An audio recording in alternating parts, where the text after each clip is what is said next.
بسم الله الرحمن الرحيم الحمد لله رب العالمين والصلاة والسلام على سيد المرسلين وعلى آله وأصحابه أجمعين ومن تبعهم بإحسان ودعا بدعوتهم إلى يوم الدين وسلم تسليما كثيرا كثيرا أما بعد.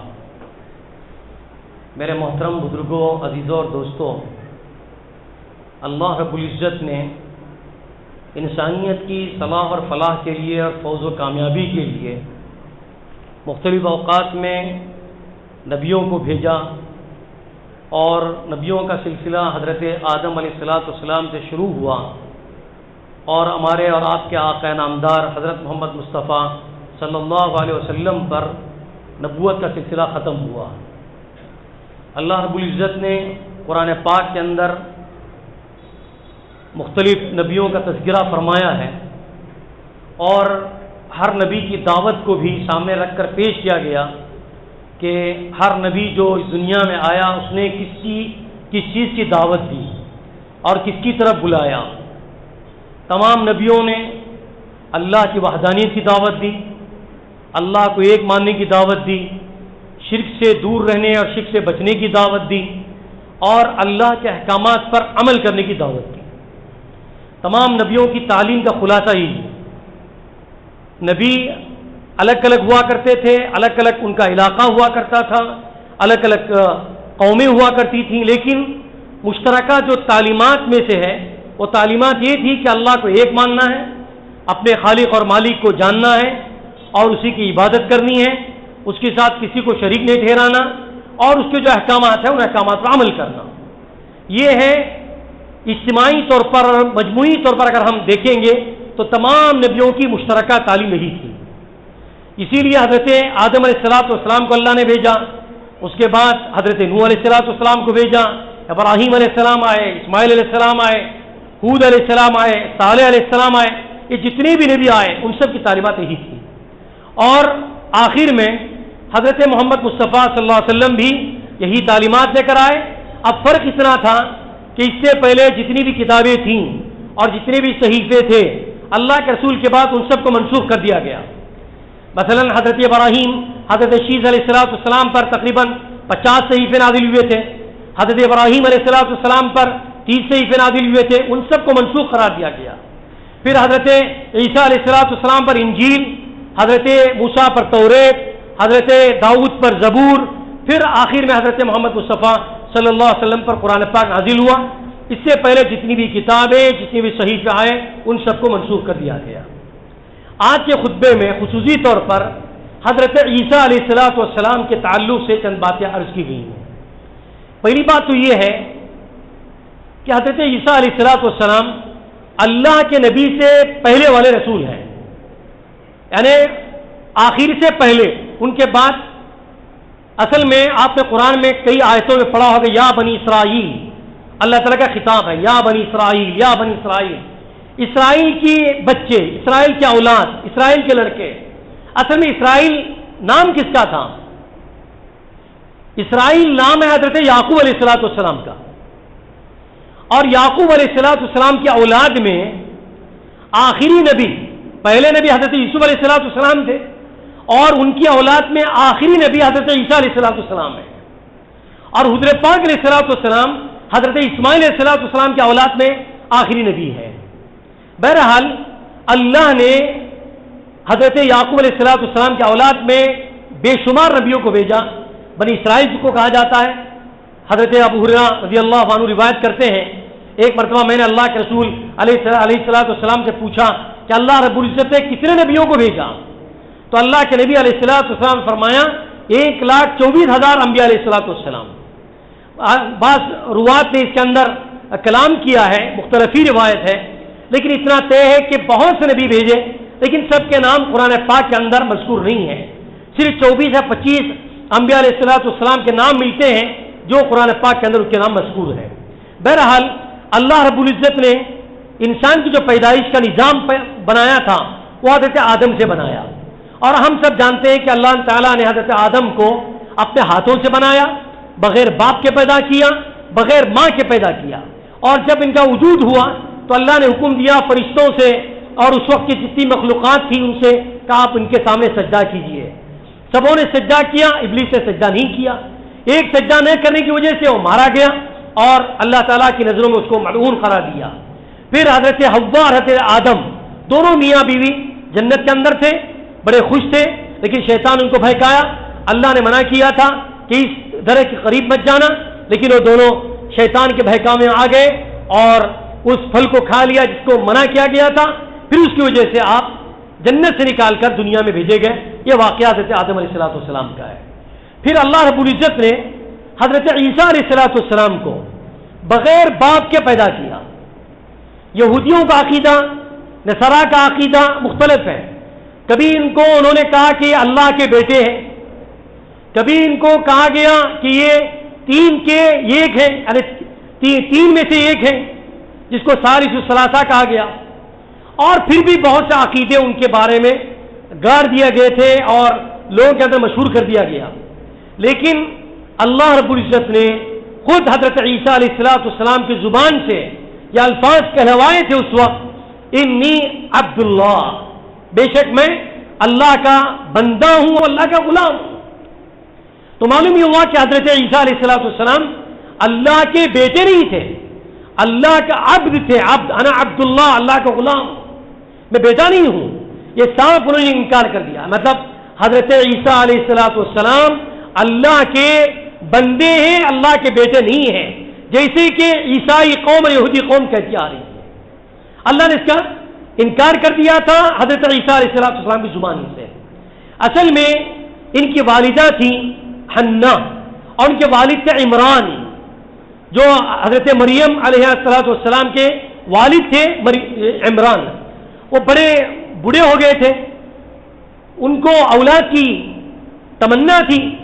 انہوں نے کہا کہ اگر مجھے اولاد پیدا ہوتی ہے, یعنی مریم کے, میں عیسیٰ کے جو والدہ تھی وہ مریم تھی, اب مریم کے جو والد تھے عمران تھے, انہوں نے یہ کہا تھا کہ اگر اللہ نے مجھے کوئی اولاد دی تو میں اس کو بیت المقدس کے لیے, جو ہمارا اور آپ کا تمام مسلمانوں کا پہلا قبلہ ہے, پہلی مسجد ہے اور پہلا قبلہ ہے, وہاں پر ہم اس کو جو ہے وقف کر دیں گے, وہاں پر وہ خدمت کرتے رہیں گے.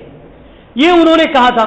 تو اللہ رب العزت نے ان کی دعا کو قبول فرمائی اور ان کی جو بیوی تھی حنا نام کی, اللہ رب العزت نے ان سے حمل ٹھہروایا اور پھر حمل ٹھہروانے کے بعد ان کو بچی پیدا ہوئی.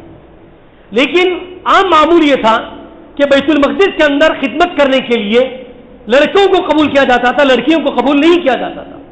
عام معمول یہ تھا.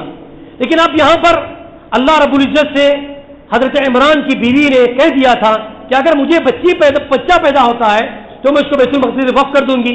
لیکن کیا ہوتا ہے کہ اللہ رب العزت بچی پیدا فرماتے ہیں اور اللہ سے دعا کرتی ہے, یا اللہ جو میں نے مجھ سے جو ولادت ہوئی ہے وہ آپ خوب جانتے ہیں, مجھے لڑکا ہوتا تو میں اس کو بیت المقدس وقف کر دیتی, لیکن تیرے فضل سے مجھے بچی پیدا ہوئی, آخر کیا کروں. تو اللہ رب العزت نے اس کو بھی قبول کیا اور اشارتاً کنایتاً ان کو وحی ہوئی کہ آپ بچی کو جو ہے بیت المقدس میں لے کر جائیں. اب حضرت مریم کو بنت عمران, یعنی عمران کی جو بیوی تھی امرات عمران نے جا کر بیت المقدس کو چھوڑ دیا.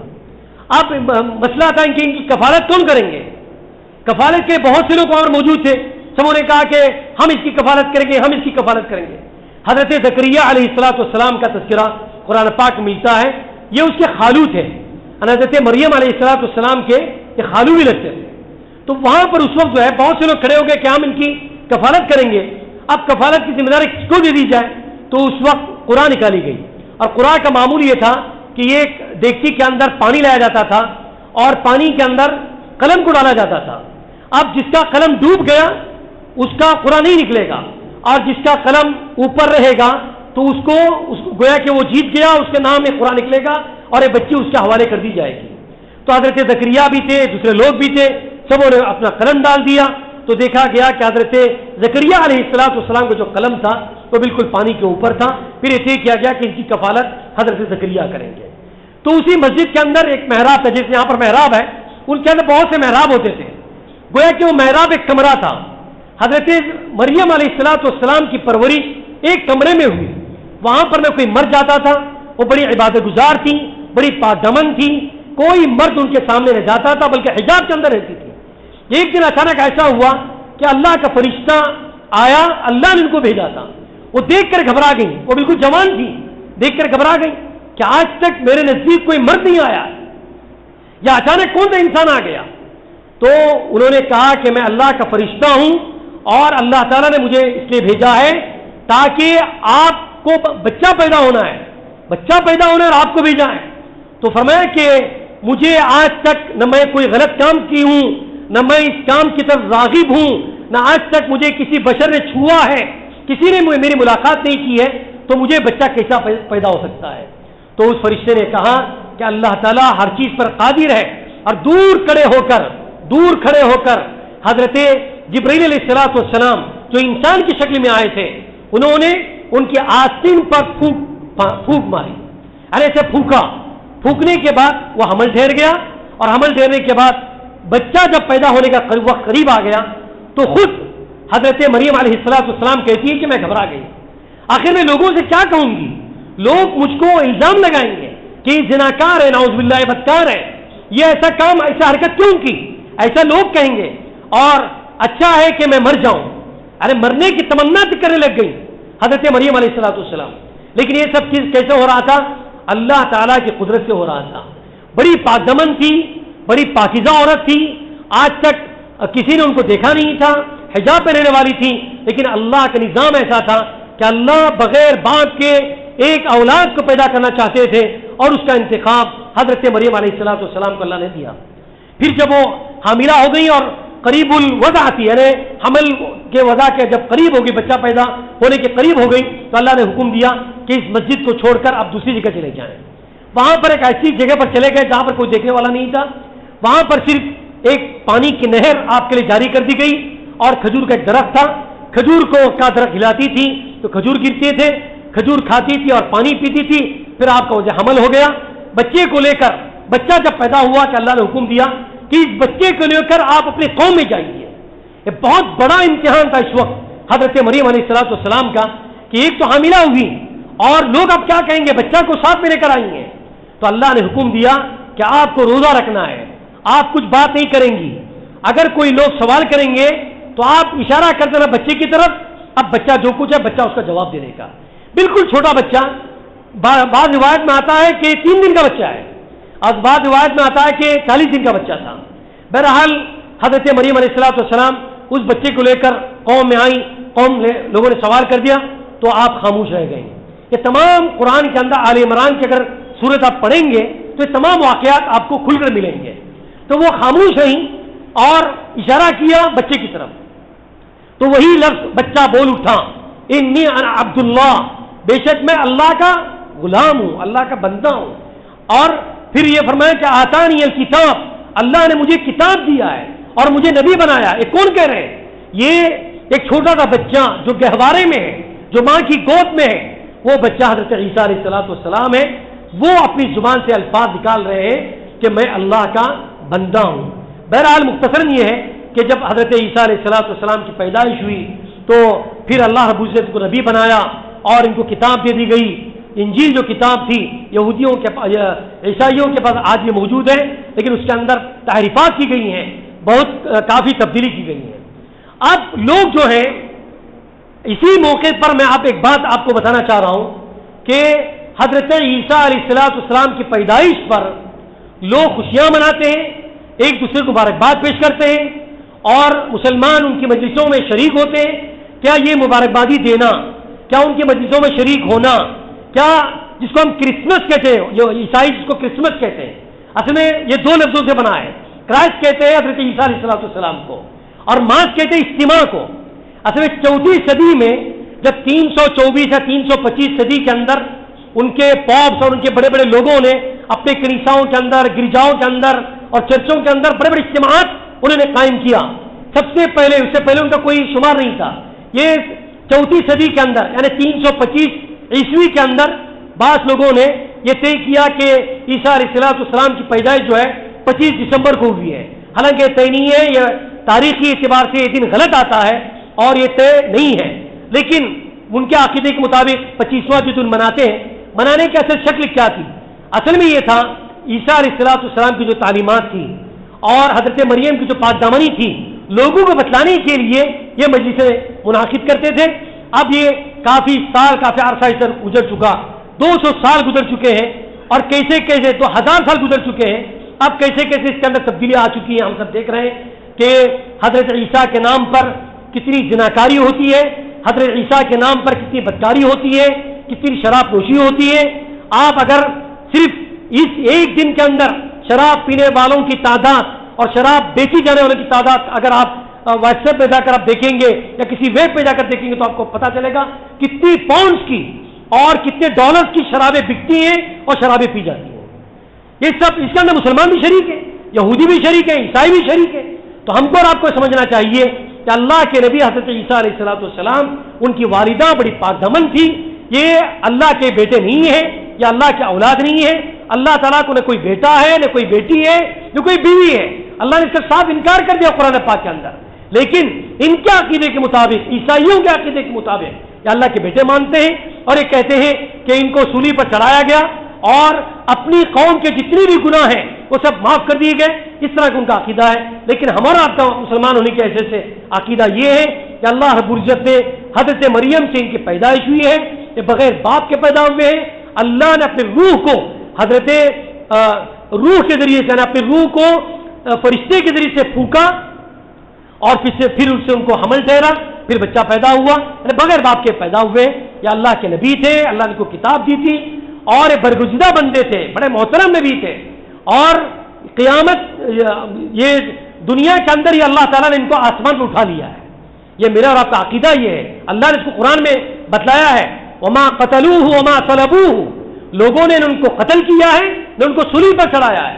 جو کہ عیسائی کے چرچوں کے اندر جو تصویریں لگی رہتی ہیں وہ سب من گھڑت تصویریں, ہمارا عقیدہ بگاڑنے والی تصویریں, جن کو ہاتھوں کو سلیا اور میخ مار کر جن کو رکھا گیا ہے, یہ سب ان کے عقیدے ہیں. اس سے حقیقت سے کوئی اس کا تعلق نہیں ہے. جب ایسے مسلمان ہمارا عقیدہ اس سلسلے مضبوط ہونا چاہیے کہ اللہ رب العزت نے حضرت عیسیٰ علیہ السلام کو آسمان پر اٹھا لیا ہے. قرب قیامت یعنی قیامت کے قریب اللہ تعالیٰ دوبارہ عیسیٰ علیہ السلام کو دنیا میں بھیجیں گے. اس وقت حضرت مہدی علیہ السلام بھی ہوں گے اور یہ حضور صلی اللہ علیہ وسلم کی امتی بن کر آئیں گے, امتی بن کر آئیں گے. یہ ہمارا اور آپ کا عقیدہ ہے. اس لیے میرے بزرگوں اور بھائیوں, خصوصاً میں نوجوانوں سے گزارش ہے کہ سال کے اختتام پر کسی ایسی مجلس میں شریک نہ ہوں جو ہمارے عقیدے کے خلاف ہے. لوگوں نے یہاں تک لکھا ہے اگر کوئی ایسی شرکیہ باتوں کے اندر مبارکباد پیش کرنا گویا کہ گناہ پر اس کو مبارکباد پیش کرنا ہے. مثلا کوئی زنا کرے, کوئی شراب پیے اور اس کو ہم کہیں چلو مبارک ہو, تم کو مبارک ہو, تو آپ نے زنا کیا نعوذ باللہ. کوئی ایسی بات میں مبارکباد دیتا ہے؟ اس بات میں مبارکباد نہیں دی جاتی ہے. تو علماء نے لکھا ہے, ابن تیمیہ رحمۃ اللہ نے صاف لکھا ہے کہ اگر کوئی شرکیہ مجلس کے اندر جاتا ہے یا ایسے لوگوں کو مبارکباد پیش کرتا ہے تو گویا کہ غلط کاموں پر, حرام کاموں پر مبارکباد دینے کے مترادف ہے. اس لیے ایسی چیزوں سے ہم کو بچنا چاہیے, نہ ان کی مجلسوں میں شریک ہوں, نہ ان کو مبارکباد پیش کریں. البتہ رواداری کا جہاں تک سوال ہے کہ اگر ہم کو کوئی ہیپی نیو ایئر کہتا ہے یا ہیپی میری کہتا ہے یا کوئی اس طرح سے الفاظ سے کوئی ہم کو کہتا ہے تو ہم اس کا محبت کے ساتھ جواب دیں, نہ کہ ہم بھی اس کو ہیپی نیو ایئر کریں, ویلکم کہیں, تھینک یو کہیں, شکریہ کہیں, کوئی بھی ایسا الفاظ استعمال کر سکتے ہیں. بہرحال کہنے کا مقصد یہ ہے کہ ہمارا عقیدے کے اندر ہم کو مستحکم ہونا چاہیے, ہم کو غلط عقیدوں سے بچنا چاہیے. اللہ رب العزت نے قرآن پاک کے اندر جو عقیدے بتلائے ہیں وہی سچے ہیں, وہی یقینی ہیں, اس کے اندر کوئی تحریف نہیں ہوئی ہے, نہ زبر زیر پیش کی, نہ کسی حرکت کی.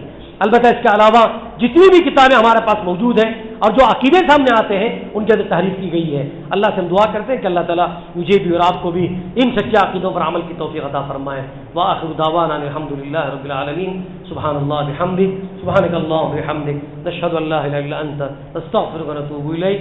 سبحان ربک رب العزة عما یصفون وسلام علی المرسلین والحمد للہ.